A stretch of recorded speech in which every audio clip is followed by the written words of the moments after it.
Pensa comigo, se lidar com dinheiro fosse só uma questão de lógica, de matemática, por que esse assunto gera tanta ansiedade, tanto estresse? A verdade é que a nossa relação com as finanças é, no fundo, muito emocional. Hoje, com base no trabalho de Thiago Brunet, a gente vai explorar um caminho para alcançar não só a prosperidade financeira, mas também, e talvez mais importante, a liberdade emocional. Ok, vamos começar por aqui. Por que um simples pedaço de papel ou um número na tela do celular tem tanto poder sobre os nossos sentimentos? Essa é a grande questão, né? Muitas vezes, o dinheiro acaba se misturando com a nossa percepção de valor próprio, de segurança, de sucesso. E aí, claro, cada decisão financeira vira também uma decisão emocional.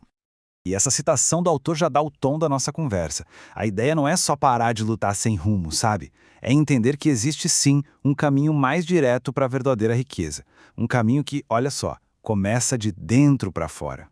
Então, aqui já vem a primeira grande virada de chave. A gente pensa em finanças e o que vem na cabeça? Planilha, orçamento, juros. Mas o argumento aqui é que a base de uma vida financeira saudável não está nessas contas. Está no nosso estado emocional, na nossa mente. Agora, olha que interessante essa lista. Ela redefine totalmente os pilares do sucesso financeiro. De acordo com a fonte, qualidades como domínio próprio, paciência, fé, não são só virtudes abstratas, são ferramentas práticas. Elas são os verdadeiros tijolos para construir uma estabilidade que dura. São qualidades que o autor chama de fruto do espírito, ou seja, traços de caráter que a gente cultiva internamente. Isso nos leva direto ao primeiro conselho prático. Se o problema é emocional, a solução também tem que ser. A sugestão é bem direta. O primeiro e mais importante investimento não é em ações e imóveis, é na nossa própria saúde emocional. E aqui tem um processo bem claro em 3 passos. Não é sobre uma autoavaliação superficial, não. O caminho proposto é buscar ajuda profissional para ter um diagnóstico preciso de questões como traumas, complexos ou algum transtorno. E o mais importante, o foco é em resolver, em reescrever essa história interna, e não só em aprender a conviver com ela. E essa frase aqui, nossa, ela resume tudo de forma genial. A mentalidade é de ação. Um problema emocional que afeta as finanças não é visto como uma condição permanente, mas como um desafio que precisa ser superado. Deixar para depois só faz ele crescer. A ideia é encarar e resolver de uma vez. Beleza. O segundo conselho muda o foco. A gente sai do nosso mundo interior e olha um pouco para as nossas conexões. A premissa é aquela que a gente já ouviu, mas que é muito poderosa. O ambiente e as pessoas ao nosso redor moldam e muito o nosso sucesso, inclusive o financeiro. O autor defende que a sabedoria prática, aquela que a gente pega convivendo com pessoas que já chegaram lá, que já encontraram equilíbrio, é um tipo de educação que não tem preço. Afinal, nem todo especialista que só entende da teoria é livre de dívidas, não é mesmo? A experiência vivida e observada tem um valor gigantesco. Então, o pulo do gato é esse aqui. Não se trata de forçar a entrada em certos círculos, mas de cultivar um comportamento, uma mentalidade que naturalmente atrai a mentores e oportunidades. É sobre se tornar o tipo de pessoa que os outros querem ter por perto, que querem ajudar a crescer. Agora a gente entra no terceiro pilar, e aqui a conversa fica mais profunda. A gente para de perguntar como ganhar dinheiro para começar a perguntar por que ganhar dinheiro. O foco sai da simples acumulação e vai para uma vida com mais significado, com propósito.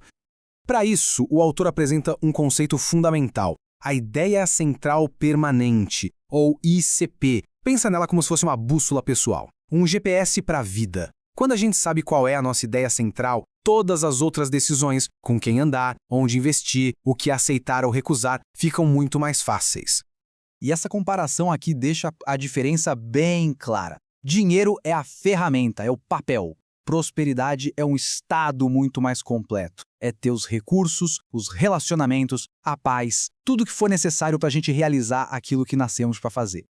E esse é o ponto central dessa parte. A realização e a paz financeira de verdade, aquela que dura, não vem só de um saldo bancário alto.